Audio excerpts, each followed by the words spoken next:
All aboard, folks! Have your tickets ready and find your seat.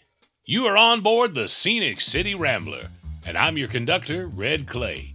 Today our train will be making its way along the tracks of Chattanooga baseball history.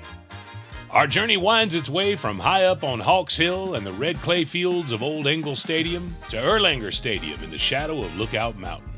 As we rumble along, you'll hear the distant crack of a bat, the cheers rolling like thunder down the Tennessee River, and the echoes of heroes who once wore that famous Lookouts cap.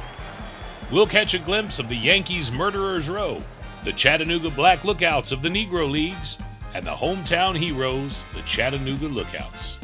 So sit back, relax, and let the rhythm of the rails take you through the heart of Chattanooga, where every whistle stop calls back another chapter of legend and laughter. We are headed to a place where baseball and history ride the same line. This is Steel Rails and Curveballs, exploring Chattanooga's rich baseball history. Next stop, Memory Lane.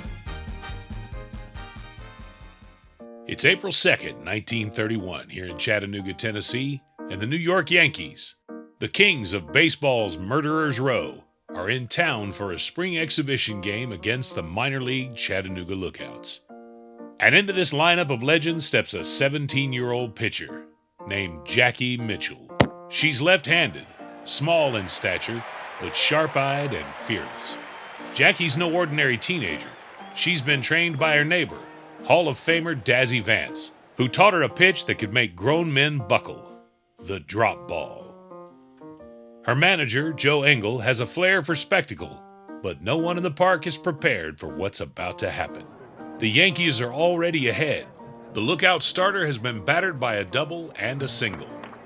Engel signals to the bullpen, and here comes Mitchell. Cap low, wind up smooth, and confidence unwavering. Up to the plate comes every pitcher's nightmare, Babe Ruth, and the heart of the Yankees' rotation. He steps into the batter's box, grinning, maybe not taking this young woman too seriously. Mitchell winds, delivers, ball one.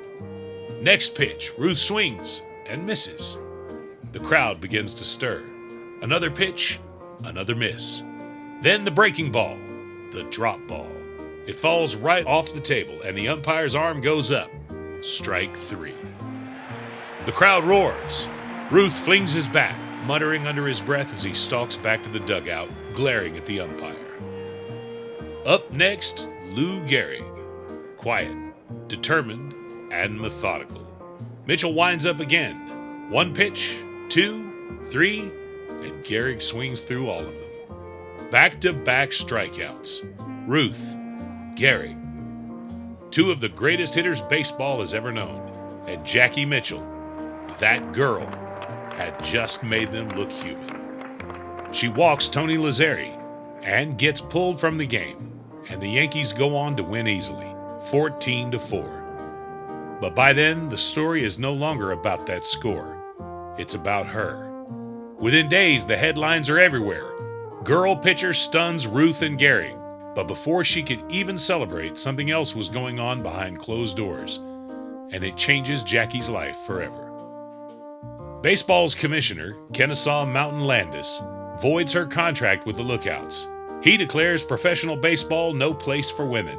He says it is too strenuous and states that it diminishes their femininity.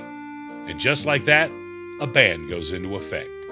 A teenage pitcher who just struck out two legends is told she'll never be allowed to play again. For decades, historians argued.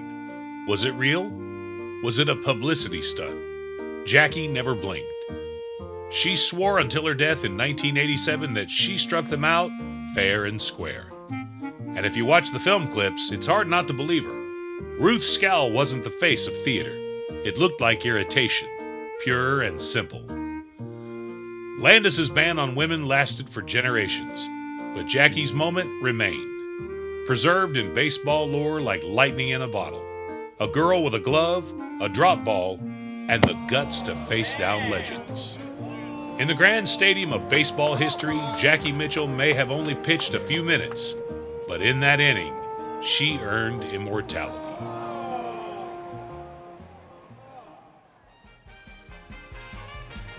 Well, this train's slowing down and the sun is setting over the ridge, so I guess that'll do it for this edition of Steel Rails and Curveballs, exploring Chattanooga's rich baseball history. We hope you enjoyed our trip down the baselines and through the box scores of yesteryear. Remember, history isn't just in the books. It's in the dirt of the diamond and the echoes in the stands. Until next time, for the Chattanooga Lookouts baseball team and Society for American Baseball Research historian Ed Ripley, looks like this train has come to a full stop. We hope to see you next time, somewhere down the track.